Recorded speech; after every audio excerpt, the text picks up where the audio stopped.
Today's episode of Heads and Tails is with Rachel Bailey, Headmistress of Benenden School, and it's a really lovely conversation.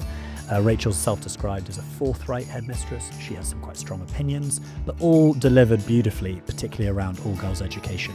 Confidence in finding your voice as a young woman, and we discuss not questioning your right to be in the room, amongst other things. It's a great episode, and we hope you enjoy. Welcome back to Heads and Tails. My name's Henry Faber and I'm the co-founder here at Benenden Education, and I'm tuning in from Hammersmith to the lovely Rachel Bailey, who's headmistress at Benenden School. Good morning, Rachel. How are you? Good morning. Well, thank you. It's a real pleasure to have Rachel on the podcast. We first met actually in New York, of all places, not here in London, and a friendship has brewed, and it's been a real pleasure to, I was going to say coerce, but entice Rachel onto the podcast to hear a bit more about her and her professional career to date. A little bio on Rachel just before we start. It's September 24. Recently is when Rachel became headmistress even of Benenden School, a leading independent girls' school in Kent, if you weren't already aware. She has a wealth of experience across both sectors. She was head of senior school at Royal Masonic School for Girls, and then previously before that at John Hampden Grammar. I know she was educated at Badminton School for Girls, which is a great Opperton school. We're a big fan of badminton. Haberdasher's Monmouth School for Girls as well. And she has a BSc in economics from York and a PGC from Warwick. From what I've gathered, Rachel is also a very passionate musician, a fan of music. She plays music. She's into equestrianism. I'm not sure we've had a lot of that on the podcast today. And there was something kind of fishy on the website of Benenden about cake decorating, which we might have to dig into a little bit more. Benenden, if you weren't aware, is a community, a very close community of more than 550 girls, a place where all girls are encouraged to discover and nurture their passions. So I'm really excited to hear a little bit more about the school and Rachel about your journey to the school. So thank you for joining us today. Absolute pleasure. So I would love to know, to kick off, perhaps just something that's going to tell us a little bit more about your style of leadership. Maybe there's a career anecdote that tells us a little bit about you that we won't learn on the website. It's interesting. I was thinking about this the other day, and there are a few things that perhaps have shaped my leadership style. So one of those is actually my riding instructor from when I was a kid, who was, really strict actually, and but taught me, did not give praise unless you absolutely deserved it. So if you got given praise, you knew you'd done something really well. But actually what I took from her was that while she was a pretty stern taskmaster, she really did, I never questioned that I couldn't do anything, because she asked me to do it. I assumed that she thought I could. And that's always been something that stayed with me in terms of not putting limits on people, and how that if you just have belief in people, actually they will do the rest. And so that was there. And I tie that in then with my mum, actually, who is a teacher, music specialist at primary school level. And actually for her, very clear about boundaries, very clear about, having, children knowing where they stood and how things worked, but how you saw that they felt safe with her. And while she was the person that they went, she was the disciplinarian of the school, she was also one of the most popular teachers because they knew that they could rely on her. And so those two things, I think, have perhaps shaped my leadership very much. Two very strong but very different women. That's lovely. And I've got to ask you, just, it's been your first year. We're speaking right at the end of your first year at Benenden. Give us a sense of how that first year behind the desk has been. Oh, just brilliant. Loved it. I say to the girls that you should try and find something you love doing. And I also say to parents when they're looking at schools, you need to find somewhere that you think that your daughter, your child, will feel that they belong and they will thrive in. And I think that's true for adults when they're finding places of work. And so Benenden and I, clearly, it's a match made in heaven. Let's put it that way. Good. And to focus in on the school a little more, you must have all sorts of things in your intro for the summer and beyond it. What's perhaps a big challenge or something you're really excited about that you're happy to share? Yeah, it's been fun. This year we've spent a lot of time talking about strategy and where we want to take the school in the next 5 to 10 years. And so I've agreed on and settled on with the governors no small vision for the school to make it the leading girls' boarding school in the world. That is the plan. How we get there is a lot of building on what we're already doing, which is great, but having a good sense of, in a market where things are challenging at the moment in the market with VAT on fees coming in, it's a big disruptor to the sector. Actually coming back and remembering what's great about education in the UK, and particularly independent education in the UK, for schools like Benenden, yes, the facilities are great. We've got beautiful grounds, all of these sorts of things. But actually, the thing that sets us apart is the quality of the relationships and the teaching. And coming back to that and remembering that is key, because children do really well. They have great educations if they are seen as individuals and nurtured and challenged.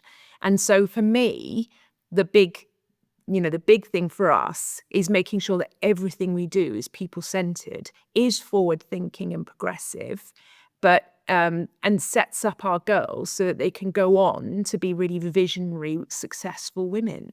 And so, yes, to tie that all up so that we're the greatest girls' school in the world.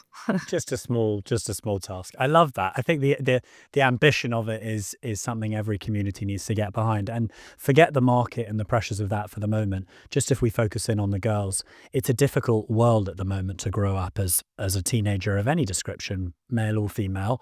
Lots of pressures around them to do with tech and who they are and understanding themselves. Like, what's your take on that, and how a school can kind of fight those pressures and do the best they can to give the girls the best chance of a start in life? Yeah, I think the social media that are influencing on everything online, I think, is a particular element, which is a challenge for girls. I heard a great speaker the other day, Chloe Comby, who is excellent, writes for The Independent as well, and painted a pretty bleak picture, I have to say, but the importance of girls' education, therefore, and how we support and educate women was really key in that messaging. But it's always been challenging being a girl, to be honest. And I'm not saying that in a victim way. I'm saying that in a way that society has always socialized girls and boys slightly differently. And girls have always been taught to be people pleasers, be nice, smile a lot, be agreeable. And so you have a tendency with girls that they will tend to perfectionism, and they won't take risks, and they won't and so what that means is that they don't put themselves forward, they don't take opportunities, and that limits them. And you're never accessing their potential. So all girls education particularly helps unpick that. And you're constantly providing girls, and you can educate girls in a way where you're encouraging them to take risks, you're encouraging them to put themselves out there. And happily, there is now a lot of educational research out there about the benefits of all-girl education, single-sex education for girls, in that, the girls do better in terms of educational outcomes, in terms of exam results, compared to their co-ed counterparts. They also are more likely, there's a much higher likelihood that they're going to take up STEM subjects, maths, traditionally male-dominated subjects. They are much more likely to take them up and be very successful in them and go on into careers in them as a result. Girls are more likely to stay in competitive sport for longer in all-female environments. There is a stat I keep talking about with parents, which I can't remember where it's come from now, so I can't verify it. But the British Olympic team back in for Paris, of the female team, I think it was 25% of that team were from single-sex education backgrounds, which when you're in a country where less than 10% are educated in single-sex environments, there has to be some correlation and causation there. So that's also important. And we know the benefits of team sport for all people. And so if you can keep girls in competitive sport for longer, that can only be a good thing. But the one that I like, or there are two things the most. Girls' well-being stats are higher in all girls' environments, meaning that in a world where mental health and everything is such a crisis for young people, actually we can cater for young women and the needs that they have, and provide that guidance. And it comes back to that social media question we were just saying about earlier. But the final one, and the one I think is so important, is that women who are educated in single-sex environments are much more likely to go on into leadership, be that business, thought leadership, political leadership, philanthropy.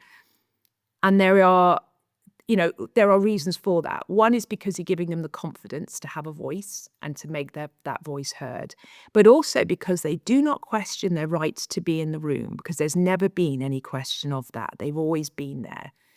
And I think that's really important to, when you're in a world that is not equal, there is still a gender pay gap. There is still inequality in terms of the number of women in leadership positions. The way that women in leadership are regarded is still not equal to men, or regarded in the same way. There is still a way to go. We've come a long way, but we've got to keep progressing that. And so, all female education, therefore, is an important part of that process. Rachel, thank you. There's a lot there all of it was really valuable, and I think wise words around single sex education. The things that come to mind with me are that kind of inherent focus of being an environment where you can channel performance and success and forget the noise and forget everything else around you. And also the strength and depth of the friendships made as well. Like that would be one of the reflections I have on people I know from single sex backgrounds. And I could argue, single sex co-ed, like we can have that discussion, but a little biased myself, having been through those experiences in a male environment. I think for the right child at the right time, there's something to really be said about the kind of foundations that you build coming out of a single sex school. And I think you've put that very eloquently. It's interesting. Do you find parents these days have kind of a battle in their head about what's right or wrong in terms of single sex or co-ed, or by the time they come through the door with you, have they already made their mind up that they're interested? It's really interesting because in a world where there are some who think that single sex education is, I think the term was anachronistic, used in the Times in response to an article that went out earlier this year from me. But you're told, well, it's a co-education, you're interacting in a world with men and women. Why would you interact why would you educate in a single sex environment? And that's when I come back with, and here's all the research. And this isn't just, we've known this for some time. People in education, people who've worked in single sex environments have known this for some time. But now we've got the research. I will speak to parents. I had a parent morning on Tuesday this week.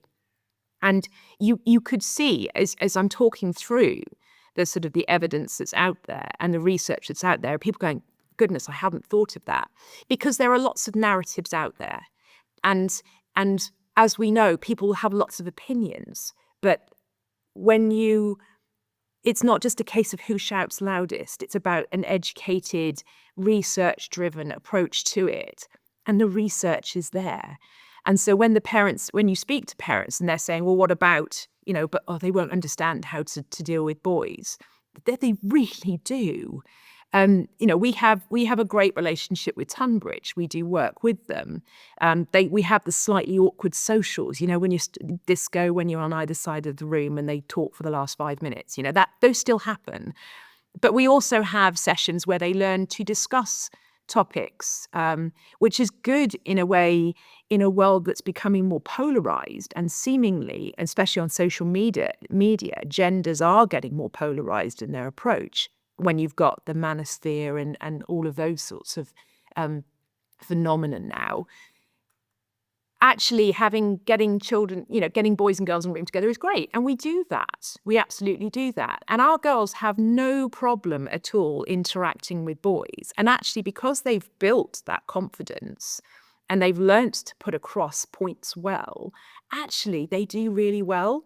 So, our girls debate well. And I was very happy to see them in the final of the English Schools Mace competition. And, they were up against a boys' school. And they were fine. in terms of listening to arguments and courteously but oh so effectively taking apart the argument of the opposition.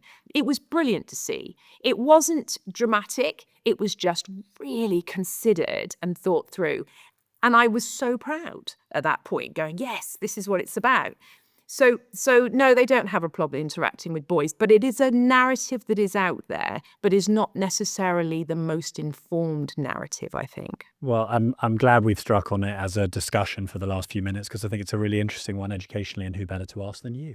I would like to continue on the kind of opinion or opinionated drive and ask you my standard question around controversial opinions. Is there something you're happy to stand up on the corner of Hyde Park on the soapbox, wave your flag behind you? Think a lot of people are going to disagree, but you're happy to pitch it to us.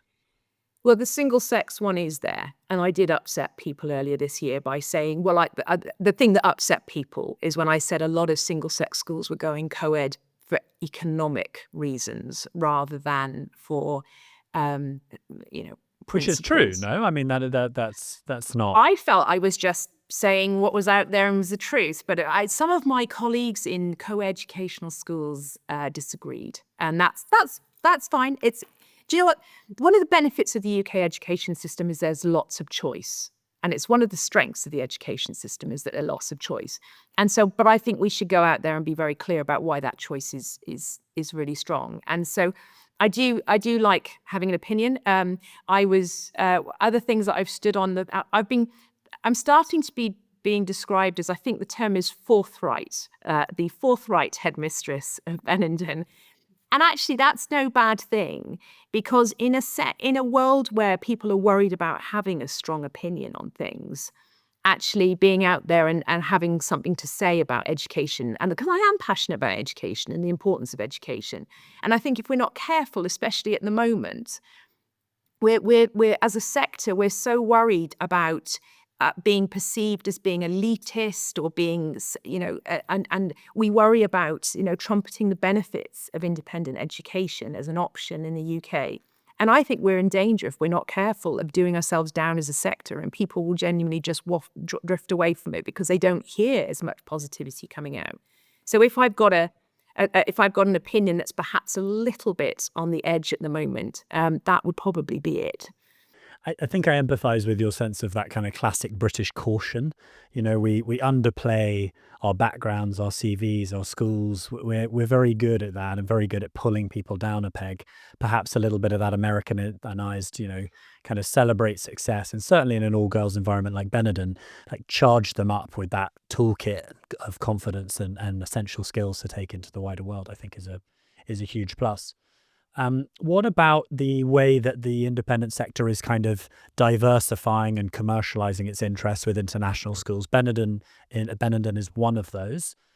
You will be involved, I'm sure, to some extent in the kind of overseas expansion, if I can use that terminology. Perhaps you could share your reflections with us on what you think the international brands are serving into the independent school space, and your take on what next for that kind of trajectory, both for Benenden as a brand, but also wider for the sector.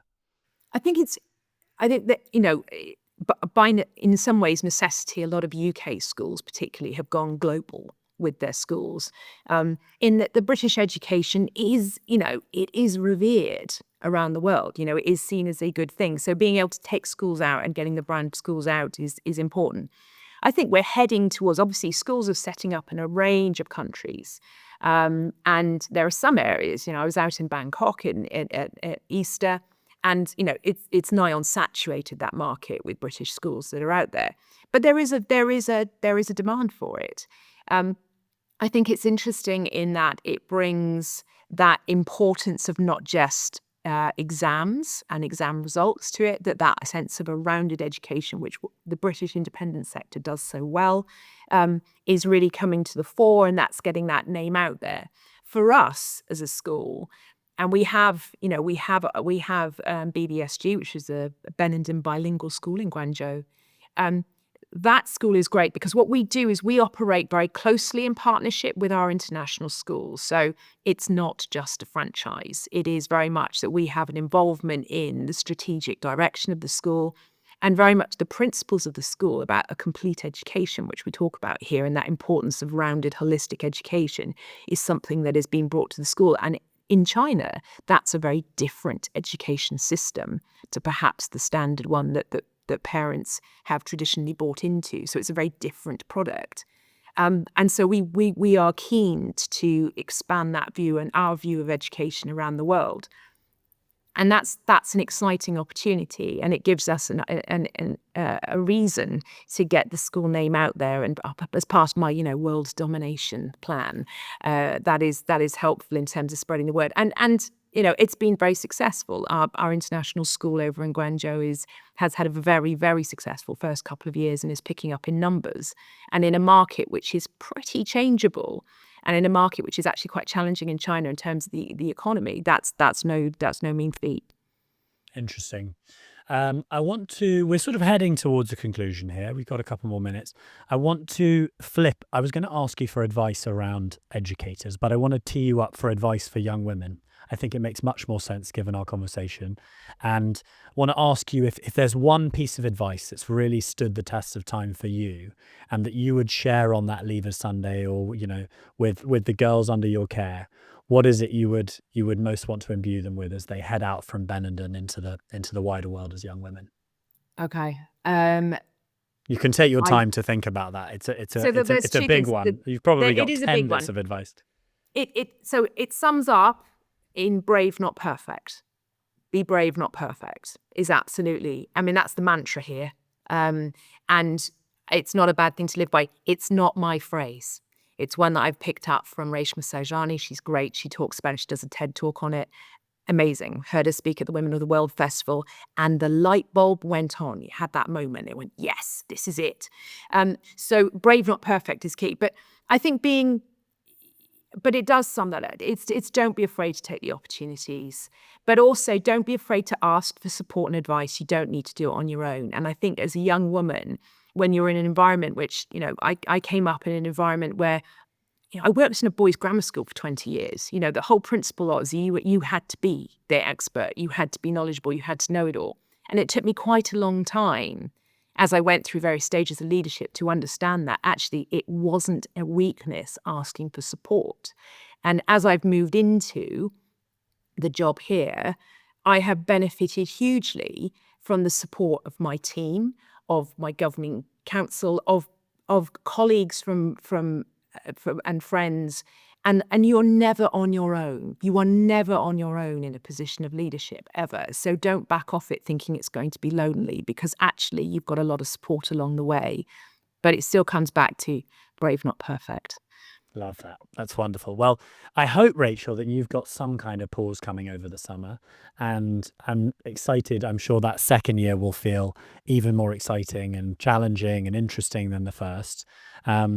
We wish you a wonderful summer, and I'm so grateful for you sharing time with us. I hope it's been an interesting conversation for you too. I think there's been so many little wise nuggets and bits and pieces about girls' education specifically, about your route, about plans for the school, internationalism, the changing landscape of independent schools. We've covered a lot. So a big thank you, and wishing you a lovely summer ahead.